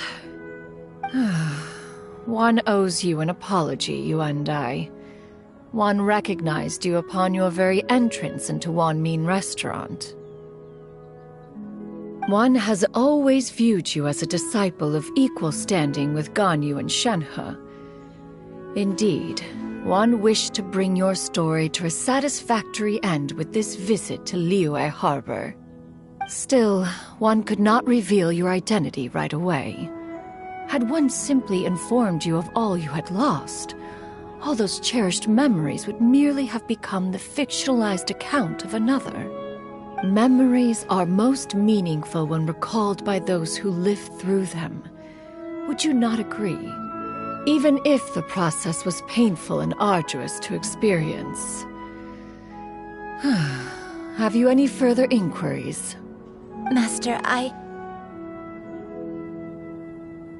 must ask, if you found me all those years ago, why did you leave me be, even though you knew about my mistake? Why did you not bring me back to Mount Outsong by force? One has never regarded your action as a mistake. It was a simple choice, nothing more. When it is time for one's progeny to leave the nest, it is the responsibility of an elder to let them fly free. Yet, when your wings grow weary and the night grows dark, just know that you always have a place to which to return. 'Tis a refuge referred to by many a name in mortal writing. Home, nest, haven. Whatever its denomination may be, its essence remains quite unchanged. One speaks, of course, of a place not unlike one's own abode. One's disciples are free to come and go as they wish, yet the door remains forever open to those who wish to return. One rather hopes you count yourself among them. Thank you. Thank you so much. You and I. One expects you too have sensed the rapid deterioration of your condition as of late. Have you not? 40 years ago, you chose a path without a future. Though one used one's own blood to provide you with a few decades of extra time, it merely delayed the inevitable. One may have extended the path, yet one was unable to alter its final destination. Even the power of an Adeptus has its limits. Had your condition continued to deteriorate, you would have forgotten your life as a human entirely. In the end, you would have turned into a creature lacking in the ability to even comprehend its own monstrousness. Fortunately, you were able to avoid that scenario by reclaiming your memories. Though one sped the process along by providing some guidance, the result is entirely a reflection of your own effort. So, what's gonna happen to Granny? One will help her reclaim her original form as a wild crane. If it be fated, she may recover her sentience one day. She's gotta go back to being a regular crane, huh? Master, you've already done more than enough for me. I don't know how I could possibly repay your kindness. This is a better result than I could have ever hoped for. How much time do I have left? Not long. The transformation is imminent. Granny? Please don't leave, okay? You're all I have left. Please. Don't be sad, dear child. Granny has led a wonderful life. My only regret is having to leave you behind. Don't forget to eat well, okay? A growing young lady like yourself needs lots of good food to grow big and strong. Promise Granny you'll take good care of yourself when I'm gone. I promise, Granny. I'll do whatever you say. Good girl. Good girl. Don't worry. It's not goodbye forever. Granny's gonna become the most formidable crane in all of Mount Outsung. Granny will train day and night. I won't stop until I can turn into a human without having to rely on anything but my own power. When that day comes, we'll be able to live together again. You and I. How's that sound? Good. That's a good girl. Even though we won't see each other for a little while, as long as we both work hard, we're sure to meet again someday. I'll eat well, Granny. I promise. And I'll wait for you, no matter how long it takes. I'll wait for you to come back. That's a good girl. Then Granny really has no more regrets. I'm so sorry, Master. Thank you for everything.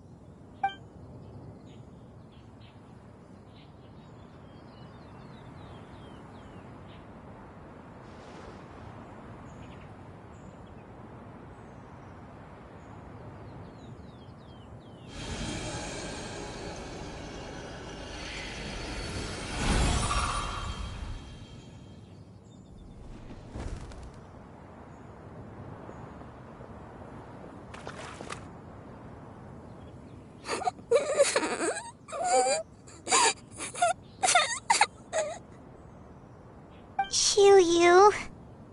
Let her be. At her age, crying is a natural, if not fitting, response to such an event. Tears are a necessary part of maturation. Sometimes there is scarcely a better vehicle to wash away the toll of stress and misery. Now that the issue has been resolved, you should also take a moment to relax. Give yourself some time to rest. Take a nap if you must. One will wake you in due time.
We would see each other again, that our days of separation would finally end, and all my troubles would be behind me.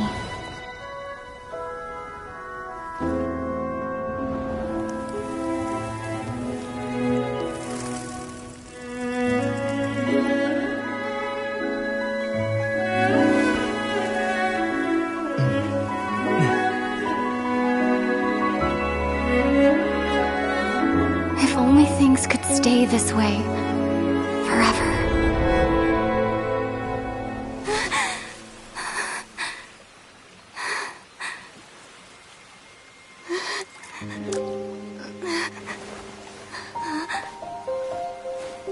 A nightmare? Curious. If you're relaxed, shouldn't your dreams be pleasant? It was a good dream. It's just... You weren't ready to wake up.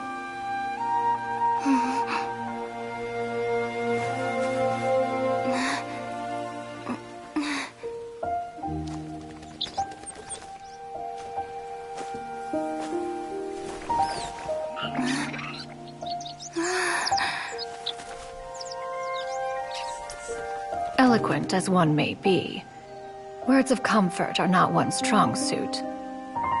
You are doing all you can. One can see your strength of will, your fearlessness in the face of danger. And so, whatever your dream may be, one believes that you shall achieve it. Of course, whenever the perils you face overwhelm you, or you become weary, one is always here for you. After all, as an elder, it is only right to look out for the young ones.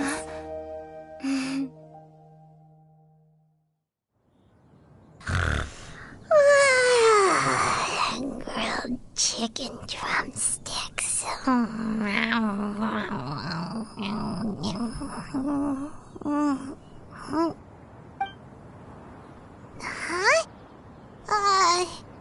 Was Paimon sleeping just now?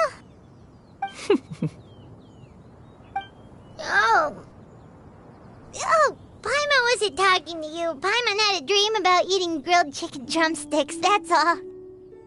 Madam Adeptus? Oh, Shuyu, you're awake. How do you feel? I feel a little better. Thanks. I know I'll see Granny again someday, so I don't feel so sad anymore. Madam Adeptus, could I ask you something? Would you take me in as a disciple? Oh, and have you reasons for this sudden interest? I know Granny thought what she did back then was wrong.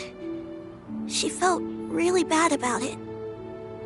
But with Without that mistake, I would have never been born. Even though Granny lost her memories, she never forgot to show me how much she loved me. So, I thought maybe one day I could become a cool Adeptus like you and help a whole bunch of people, just like Granny wanted to do. Upon some reflection, one supposes you are no mere mortal. The fact that Yuendai's blood flows through your veins is proof enough of that. If this is what you desire, one shall make it so. Thank you so much, Madam Adeptus. No, I mean, Master. Chuyu, are you sure about this? Paimon's gonna let you in on a little secret. We've seen Cloud Retainer's 2 other disciples, and they pretty much eat nothing but bitter herbs like Genshin and violet grass.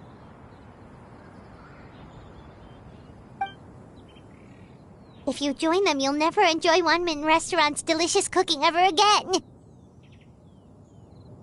How utterly preposterous. One has never enforced such a rule. Every individual must find their own path to enlightenment. So long as one retains a pureness of spirit, one's dietary proclivities are quite irrelevant. Well, you say that, but Paimon's not seeing any tasty treats up here now, is she? Although Mount Outsong is rich in natural beauty, its location does preclude access to certain finer mortal comforts. That is precisely why one plans to relocate to Liyue Harbor. Shu Yu shall have the honor of becoming one's first disciple in the human world. Whoa! You're leaving Mount Outsong?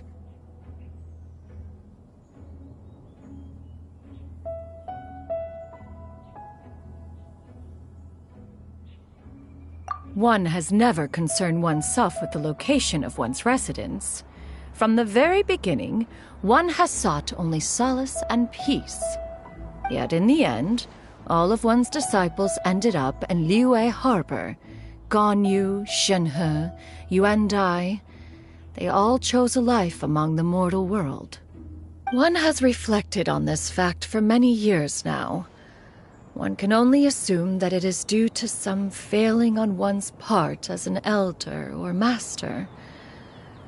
A failing, perhaps, of recognizing what it was they truly wanted. One is most curious as to what aspect of Liyue Harbor could have enticed them to remain there. One could hardly offer an opinion on the matter, but perhaps some time in the harbor will prove instructive. Why are you all so silent? Paimon is, just a bit shocked, that's all.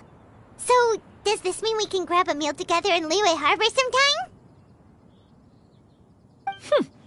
One has precious little time to squander. However, if one finds oneself otherwise unoccupied, one would not be opposed to the idea. One will be assuming the identity of a human while residing in Liyue Harbor. You should take care to avoid disclosing one's true identity. Don't worry, we'll help you keep it a secret. So, when can we expect to start seeing you in the city? Perhaps in 2 days' time. One has some matters to see to before one's departure. Preparation is the key to success, after all. One plans to put up various items from one's collection for sale. The earnings should provide for a comfortable living in Liyue Harbor. One has already picked out a handsome property near Chuhu Rock. 'Tis no small purchase, but what is mortal life if not one expense after another? Seems like you've really thought of everything. Then how about we meet up in Liyue Harbor in 2 days? A sensible plan. See you then. Oh, also, why don't you take this suspense somnium mechanism as a souvenir? Anytime you should feel ill at ease in the future, you may try quieting your mind and sitting in meditation as you listen to its melodies. It might help you find a new perspective. Awesome! Thanks, Cloud Retainer! Hey, didn't we promise Xingqiu that we'd tell him what we found out? Should we make a trip to the Feiyun Camp? Oh.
Your concerns are excessive and unfounded.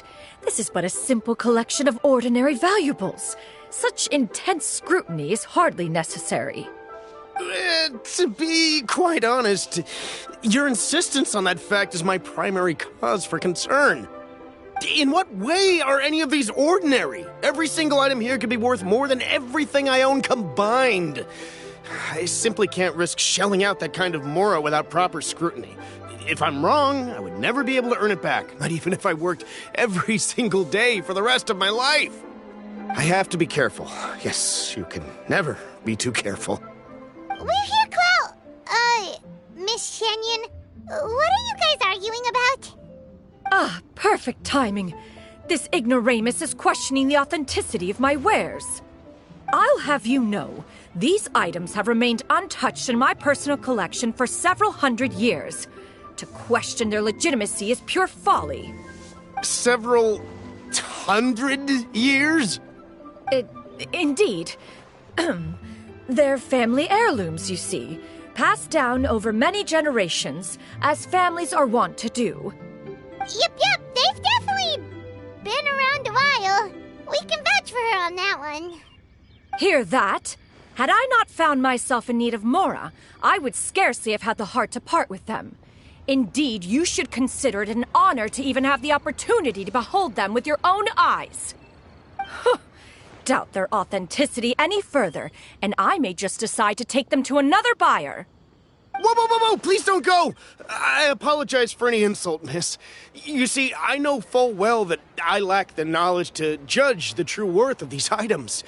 If you could wait but a moment, I've hired an expert to appraise them for me. He should be here shortly. An expert, you say? Very well. I will wait for a little while longer, then. Traveler, Paimon, this is my new residence. If you have cause to seek my company in the future, this is where you can find me. Master! Oh, it's you two again. Hello. Shiryu! You got a new outfit! It looks great on you. Mm-hmm. Master made it for me. I like it too. Huh? You know how to make clothes? Do I know how to make clothes? With the support of the proper mechanism, sewing is hardly a challenge. Master, I brought in most of my stuff. There's a few boxes left, but they're kind of heavy, so I just left them outside. Fret not. I shall help you move them into your room. Actually, I should probably sort through my stuff a bit first. Everything's kind of messy right now, so maybe you could, not look yet, Master? Yeah, that'd be great. It appears my young apprentice has her own fair share of secrets. No matter. Do what you must, child. Now, this expert you mentioned. When can we expect their arrival? Soon. Ah, there he is! Here, allow me to make some introductions.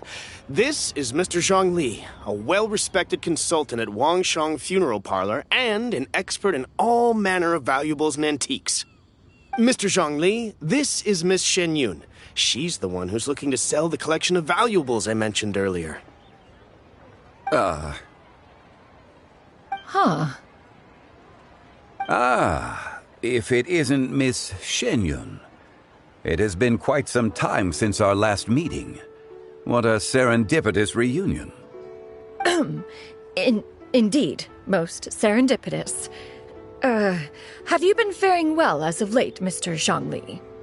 Quite well, thank you.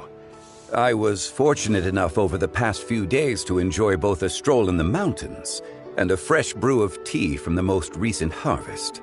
The experiences left me with such insight and peace. Huh. So you two are already acquainted? Indeed. How fortunate we are that fate has brought us together again. If you are otherwise unaware, allow me to inform you that Miss Shenyun is a well-regarded collector and appraiser. She is well-versed in all fields, and oft-celebrated for her impeccable taste. You stand to gain much from this opportunity. You are too kind, Mr. Zhongli. True collectors pride themselves on their wealth of knowledge and eye for detail. I can say without a doubt that you are foremost in that regard. Why, you flatter me, Miss Shenyun. It would seem that you are as self-effacing as ever. Not at all, Mr. Zhongli. Not at all. While I am loath to butt into this conversation, I must ask, you two already knew each other, and you seem to have quite a cordial relationship. Can I be certain that you're not working together to swindle me? I mean, you never know. Huh! A preposterous accusation. The heavens themselves would collapse before we would conspire to do such a thing. Miss Shenyun speaks the truth. Contracts are built on honesty and trust. If that proves to be beyond your capabilities in this instance, this transaction may be taken elsewhere. Say no more. Let us depart. I jest. What fool would still harbor doubts after Mr. Zhongli himself has vouched for the goods? Miss Shenyun, wait!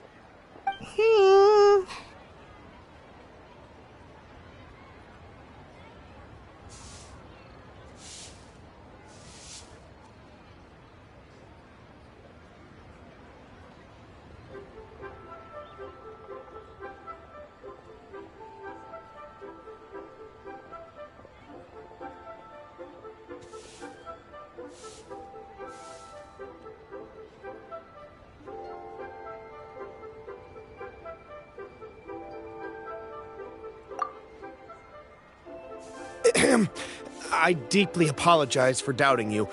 So, Mr. Zhongli, could you please give me a final verdict on the value of these items? There is no cause for concern. They are indeed rare and precious valuables. Take this mechanism, for instance. Though one may not immediately perceive its purpose, its structure and appearance are exquisite enough to merit it a place in any fine home. The same can be said for this one here. Few could hope to possess an item that so perfectly blends mechanical wonder with geometric grace. I am sure you have heard from your travels that the study of mechanisms is among the most wondrous arts in this world. With that in mind, I earnestly recommend procuring every last item in this collection. All right. Since I hired you as my consultant, Mr. Zhongli, I shall, of course, trust your good opinion. Then, in that case, Miss Shenyun, I'll take the lot. However, since the final sum is quite large, how about we start with an initial deposit through the Northland Bank? The Northland Bank? Huh. Oh, you refer to the fiduciary house. Oh, very well. I fear people only use the term bank nowadays. In that case, I'll be off for now. I'll return to collect the goods once you've received the funds.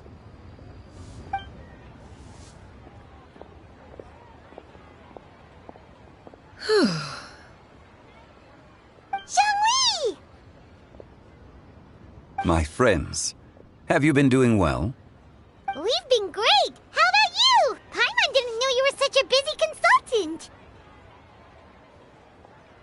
My days have been quite pleasant as well. I had been quietly enjoying a cup of tea when Mr. Xiaozu requested my services. As for you, Miss Shenyun, I presume you must be looking to settle in the city? I must say, the name Shenyun sounds exceedingly strange coming from you. Perhaps you could dispense of that particular epithet in further conversation. Whatever for. Am I not addressing you as a friend should? Well, that is true, but... Alas, refer to me however you will. After all, a name exists such that others may address you with it. One is hardly ignorant of that fact. It would seem that you have gained many valuable insights over the years, Cloud Retainer. One has indeed. One's previous days were all brief. Now that one has made up one's mind to move and settle, one has gained a much better appreciation of the hubbub and commotion of the city, as well as the people's hard work and ardor. This city is much changed from how it was more than 1,000 years ago. Not unlike the ocean tides, so too shall the movement of people ebb and flow. From turmoil to peace, enlightenment to aspiration. Human society possesses limitless potential. In another 1,000 years, the scene we witness here may change in ways that are impossible for either of us to imagine. All right, that's enough reflection for one day. No need to get all sentimental on us. You make a valid point, Paimon. Now that the sale has concluded, what say one plays the host as we try some specialty dishes together? One must profess great interest in trying bamboo shoot soup. Perhaps you have forgotten, Cloud Retainer, but I once tried my hand at that dish. You were at the table on that occasion, so logic dictates that you should have already tried it. Oh? What occasion was this? It was a reunion between friends several centuries ago. Alas, you must have been too preoccupied to secure yourself a portion. Or perhaps our other companions simply availed themselves of faster reflexes on that occasion. Huh, hardly. 'Twas most certainly out of consideration for the others in attendance. In but a moment, one will show you what it means to have a true deftness of hand. It is settled then. Bamboo shoot soup, mora meat, crab roe tofu, triple-layered consommé. We shall enjoy the lot. One has already passed word to Shenhe and Ganyu to make a reservation. It is prime time for them to meet one's newest disciple. Is that agreeable to everyone? It should be a most splendid occasion. Shu Yu, come now, it is time to dine. Ah, this gentleman over here is Mr. Zhang Li. He is, A humble employee of Wangsheng Funeral Parlor. Pleased to make your acquaintance. Nice to meet you too, Mr. Zhengli. That should be everyone, right? Let's go!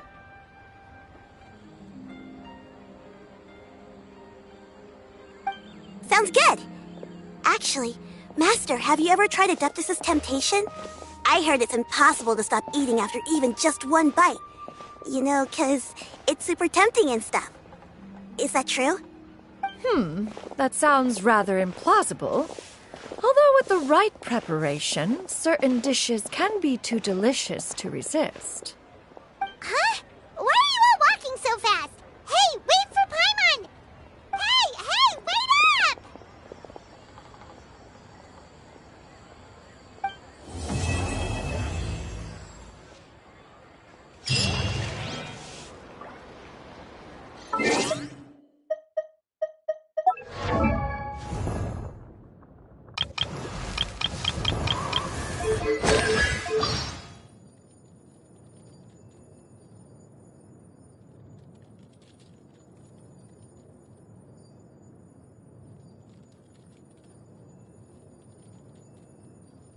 Cloud Retainer, Miss Shenyun.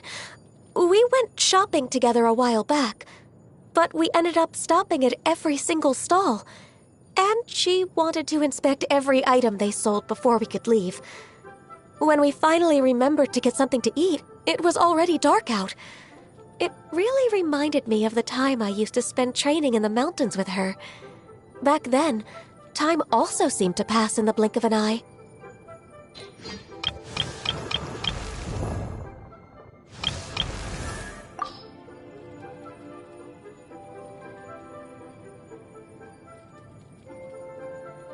The last time Master and Shuyu came to dine at Wanmin Restaurant, I noticed that Shuyu seemed to have adopted a number of Master's mannerisms. It gave me pause for thought. I grew up under Master's care too. Is it possible that I have subconsciously picked up a thing or two from her as well?